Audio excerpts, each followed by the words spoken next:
మనకి ఇంకొక బుకింగ్ వచ్చింది. టైం 1:30 అవుతుంది. కరెక్ట్ గంట తర్వాత ఇంకొక బుకింగ్ వచ్చింది. మన అమీన్పూర్ నుండి మదిపట్నం లంగరాజుని చూపిస్తుంది. మనం వచ్చేసినాము బొలారం రోడ్కి. బొలారం ఇండస్ట్రియల్ ఏరియా అన్నట్టు. రైట్కి చూపిస్తున్నది మన పికప్ లొకేషన్. ఇది మన 28 కిలోమీటర్స్ వచ్చింది మనకి డ్రాప్. ఎగ్జాక్ట్ ఇదే డిస్టెన్స్కి ముందు 1000 రూపాయలు వస్తుండే, ఇప్పుడు 800 వస్తున్నాయి.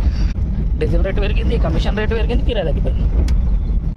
మనం అత్తాపూర్కి అయితే వచ్చేసినాము. ఇక ఈ నుంచి ఇంకో 1 కిలోమీటర్ ఏమో చూపెడుతున్నది.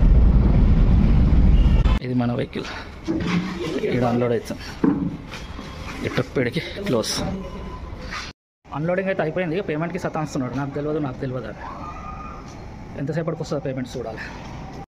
ఈ ట్రిప్లో మనకి 665 మిగిలింది. 665 పేమెంట్ కస్టమర్ ఇవ్వలేడు. ఆఖరికి వస్తే కోటర్ వాళ్ళకి ఫోన్ చేస్తే కోటర్ వాళ్ళు వైలెట్లు వేసేసారు. ఆయన దాంట్లో మైనస్ పెట్టి కస్టమర్ దాంట్లో